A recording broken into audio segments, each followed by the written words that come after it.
Hello and welcome to Hands-On Archives, where we take brief close-up looks at the records in our collection, talk about their physical qualities, their provenance, and their content. Today we are going to take a look at some naturalization records. Our first item here is Order Book 15 from the Marion County Circuit Court, covering 1856 to 1858. This book has been removed from its binding. The binding was failing in such a way that it would becoming a detriment to the pages and the content included in them. So it was removed. You can see here on this side where it would have been bound. Um, the item we're looking for in here is on page 63. So at the time that this naturalization was done, uh, courts, county and state courts could perform naturalizations. That changed around the 1940s. Now only federal courts, federal district courts can do naturalizations. But at this time, they could be done by any court in the country. This specific naturalization is for Clemens Vonnegut. If you aren't familiar, that is the patriarch of the Indianapolis Vonnegut family that he went on to have a son, Bernard Vonnegut, a grandson, Kurt Vonnegut Sr., and then finally a great grandson, Kurt Vonnegut Jr., who was not an architect, but a very famous Indiana author. Um, so we can see here that at this time, the declaration, this is a declaration. The naturalization process has two processes. First, when you first arrive, you complete a declaration saying that you intend to become a citizen of the United States. At this time, the declaration acts as a work permit for 7 years. So it's very, very common that people completed a declaration. Um, the You can see in some of the specific language here, it does he say Clemens Vonnegut, an alien free white person.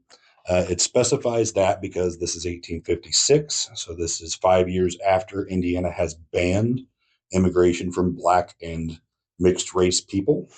So you had to declare that you were a white person and thus allowed to immigrate to the state.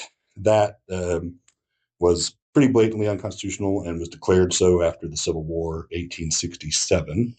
But we can also see in specific language here that indicates that this is a declaration, says, that he intends settling in the United States, and so on and so on. Uh, Basically, the general content here is saying that he's from a certain place, his name is this, this is the dates that he arrived, the date that he applied for citizenship, this is his former nation that he will be um, renouncing fealty to when he becomes a citizen of the United States. Um, Now, the next record we're going to look at is significantly later and comes after a lot of reforms were done as far as the immigration process, making it a lot more officialized. So this is the declaration and related papers for August Wennerström, who was a Swedish immigrant who arrived, you can see here, on the Titanic and Carpathia. He was in third class. He was one of only 75 out of 462 third class men to survive the Titanic. Um, he was actually a publisher in Sweden. He came over here and eventually settled in Culver, Indiana, and became a gardener. Had a rather large family. So he was very fortunate to survive the accident here. We can look in here and see some of the related records when you're looking at a naturalization. In this time period, there is always a declaration, always a petition. There is often a certificate of arrival that shows exactly when and where they arrived in the U.S. This one has some supplementary declaration or supplementary documentation because of his unusual arrival, such as this. And then we can see here, is a request for a certificate of arrival.